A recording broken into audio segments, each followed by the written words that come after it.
Her bir türlü türetten belirliyoruz. Sonrasında 2x minus 3'te adet belirliyoruz.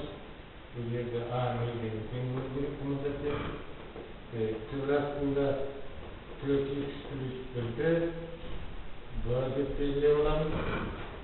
Bu neyden bulduğumuz eder. Hemen belirliyorlarımızda yüzlerinde kodadır. Sonra a kvadrat tenguladı 2x minus 2 al b kvadrat tenguladı 4x plus 1'de 4x plus 1'de birinci tenglerimizde 2'yi көбейтіп birinci tenglerimiz 2'yi көбейтіп birincisinden ikincisini azaltayıq. Birincisinden ikincisini azaltayıq. Sonra 2a kvadrat minus b kvadrat болады. Теңдіктің сол жағында айтқан кезде мына жерде 4x азайту 4x 0 болады. Минус 6 минус 1 минус 7-ге тең болады. Аға қалай тәуелдісті бір теңдеп алдық. Енді бірінші берілген теңдеуге белгілеуімізді қойсақ a плюс b тең 4-ге болады. Екі айнымалылар екі теңдеулер жүйесін алды. Енді екінші теңдеуден бұны a арқылы өрнектеп аламыз да сонда b тең болады 4 минус a-ға және бірінші теңдеуге қойып шешейік. Сонда 2a квадрат минус 4 минус a квадрат тең минус 7-ге болады. Енді жасамат ашайық.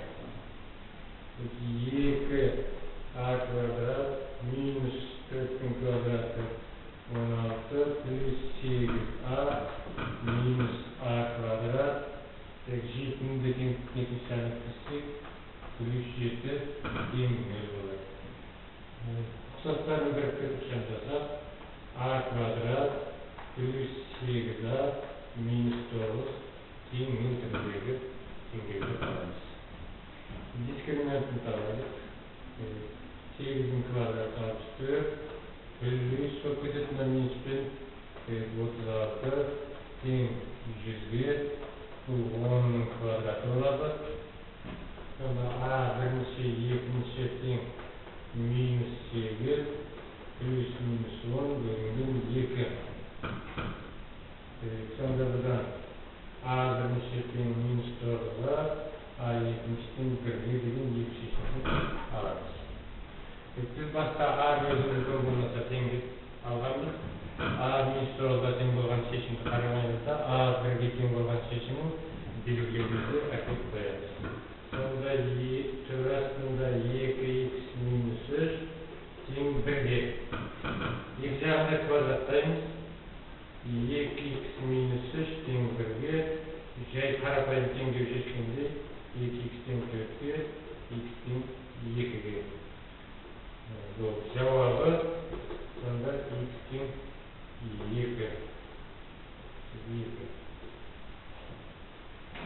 Орнына қойып көрсетсек, орындалады.